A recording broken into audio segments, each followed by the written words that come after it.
Selamat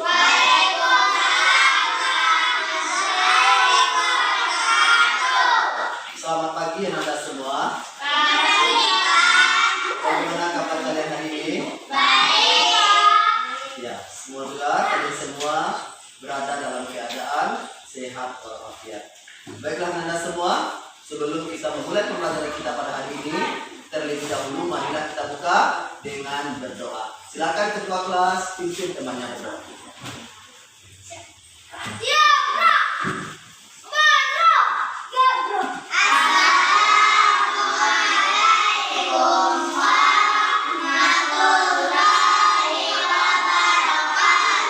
Waalaikumsalam warahmatullahi wabarakatuh.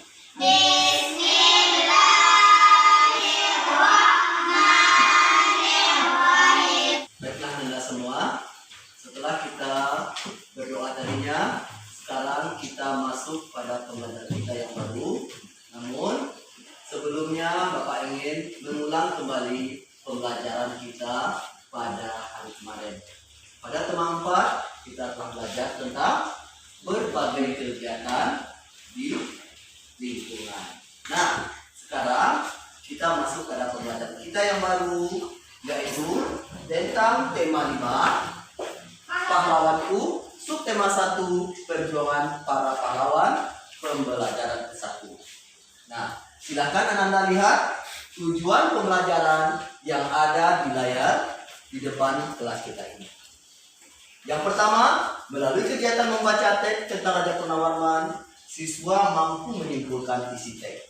Kemudian yang kedua, melalui kegiatan diskusi, siswa mampu mempresentasikan isi teks dengan benar. Nah, silakan Anda lihat tujuan sampai kepada nomor 7. Anda semua, sekarang Bapak menampilkan tentang karangan non-fiksi. Nah, karangan non-fiksi yaitu karangan yang dibuat berdasarkan fakta, realita, atau hal-hal yang benar-benar terjadi dalam kehidupan kita sehari-hari. Tuliskan non-fiksi biasanya berbentuk tulisan ilmiah dan ilmiah populer. Laporan, artikel, atau fitur, skripsi, tesis, disertasi, makalah, dan sebagainya. Sementara non-fiksi adalah sebuah tulisan atau karangan yang dihasilkan dalam bentuk cerita nyata atau cerita kehidupan sehari-hari yang dituangkan dalam bentuk tulisan. Dengan kata lain, non-fiksi adalah karya seni yang bersifat faktual. Bukan tentang contoh karangan non-fiksi Raja Purnawarman Panji Segala Raja. Silakan Anda lihat pada media yang Bapak tampilkan di depan. Di sini Raja Purnawarman adalah Panji Segala Raja. Raja Purnawarman mulai memerintah kerajaan Tarumanegara pada tahun 395 Masehi. Ini ada pada buku kalian masing-masing.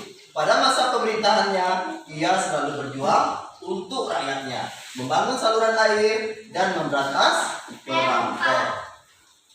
Nah, kemudian lagi, Raja Purnawarman sangat memperhatikan kesejahteraan rakyatnya. Ia memperbaiki aliran air Sungai Gangga di daerah Cirebon. 2 tahun kemudian, ia juga memperbaiki dan memperindah alur Sungai Cupu, sehingga air bisa mengalir ke sini. Setelah mendengarkan teks yang Bapak bacakan tadi, tentunya kalian bisa menjawab tugas yang ada di buku kalian masing-masing. Coba perhatikan bukunya pada buku siswa. Apa perjuangan yang dilakukan oleh Raja Purnawarman? Ya nak? Iya, bagus. Memberantas perompak. Kemudian berikutnya, siapa lagi? Ayo, coba tunjukkan tangannya. Ya. Apa lagi nak? Membuat saluran air. Bagus. Kita bisa melihat di sini bahwasanya cerita fiksi itu, cerita non fiksi itu bisa kita perhatikan bahwasanya cerita tersebut benar-benar terjadi pada masa itu. Kemudian dijadikanlah sebagai sejarah. Makanya ya, dijadikan sejarah dan diabadikan di dalam kehidupan masyarakat. Nah, kemudian yang kedua, umumnya cerita yang bersifat non fiksi itu ceritanya bersifat fakta, benar, tidak dibuat-buat dan tidak direka-reka. Kemudian lagi cerita karangan non fiksi ini dia termasuk karangan yang bersifat denotatif. Dia tidak memiliki makna yang ganda. Itu maksudnya. Nah, sejauh ini ada yang ingin bertanya? Ada yang ingin bertanya? Nah, apakah cerita tentang Raja Punawarman termasuk cerita fiksi atau non fiksi? Fiksi. Cerita non Fiksi. Lalu pembelajaran berikutnya tentang peninggalan kerajaan di masa Hindu, Buddha, dan Islam. Nah, di sini kalian bisa memperhatikan pada media yang ada di depan atau pada buku siswa kalian masing-masing tentang kerajaan-kerajaan yang bersebar di bumi Nusantara. Mulai dari Pulau Sumatera terujung pantai barat sampai kepada wilayah Indonesia bagian timur. Nah, semuanya tersebar kerajaan-kerajaan bercorak Hindu, bercorak Buddha, dan bercorak Islam. Yang pertama kita perhatikan tempat paling ujung Pulau Sumatera ini didiami oleh kerajaan Aceh. Rajanya yang terkenal bernama Sultan Iskandar. Kemudian kerajaan ini memeluk agama Islam. Siapa rajanya tadi nak? Sultan Iskandar. Kemudian masih di Pulau Sumatera bagian selatan. Nah, bagus. Raja Bala Putra Dewa. Berdiri kerajaannya bernama Sriwijaya. Berpusat di kota Palembang. Nah, kerajaan Sriwijaya memeluk agama Buddha. Kemudian kita pergi lagi ke bagian daerah Indonesia yaitu pada Pulau Jawa. Sebagaimana yang kalian perhatikan pada buku kalian, tadinya kita mempelajari tentang Raja Purnawarman. Nah, ini termasuk prasasti, jejak kaki Raja Purnawarman yang diabadikan oleh rakyatnya berupa prasasti Citereun. Nah, prasasti Citereun peninggalan kerajaan Tarumanegara bertempat di Bogor. Nah, dari seluruh kerajaan-kerajaan yang bersebar di Nusantara, di mana Anda yang pernah mengerti? Ada yang tidak mengerti? Paham? Nah, kalau paham, sekarang Pak coba bertanya. Nah, dari gambar pahlawan yang Bapak tampilkan pada kertas ini termasuk pahlawan berasal dari mana? Aceh. Iya, bagus, Aceh. Namanya nak?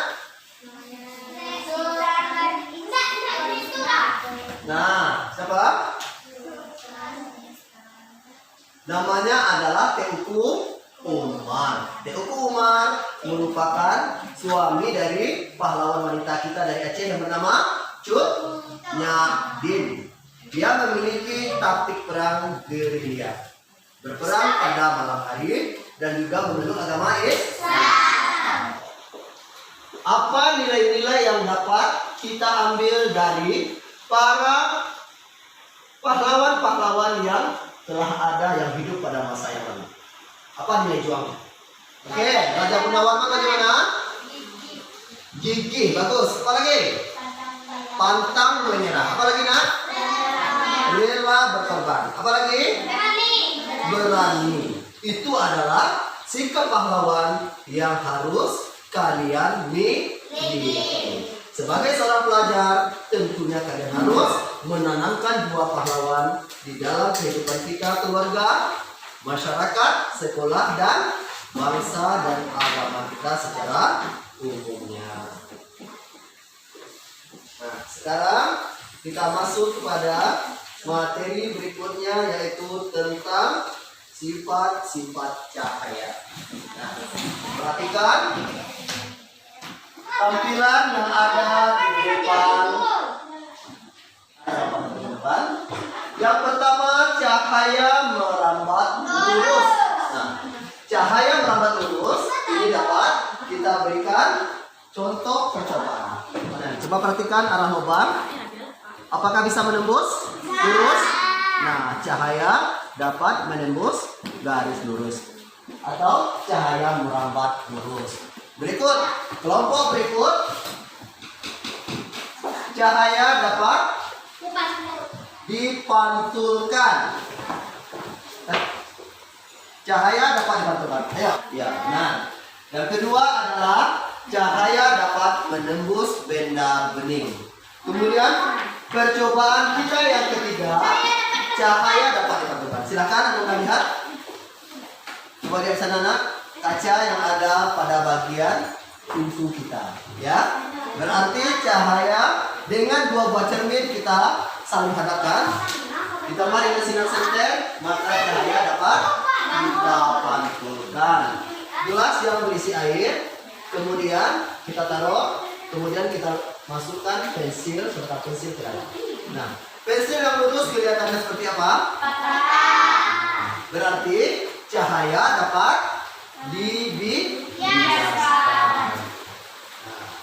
Oke, sekarang Bapak yang bertanya. Kenapa pada percobaan kita yang keempat, pensil yang lurus kelihatannya seperti patah atau bengkok ke dalam air? Kenapa?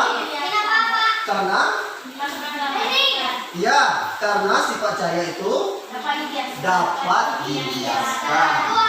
Sebagai kesimpulan materi kita pada hari ini, yang pertama, karangan non-fiksi, yaitu karangan yang dibuat berdasarkan fakta, realita, atau hal-hal yang benar-benar terjadi dalam kehidupan kita sehari-hari. Kemudian yang kedua kita pada hari ini, nantinya kalian Bapak berikan tugas dalam bentuk pekerjaan rumah. Anda semua, demikianlah mungkin pembelajaran kita pada hari ini. Semoga kegiatan kita pada hari ini dapat memberikan manfaat dan makna bagi kita dalam kehidupan kita sehari-hari. Mungkin assalamualaikum warahmatullahi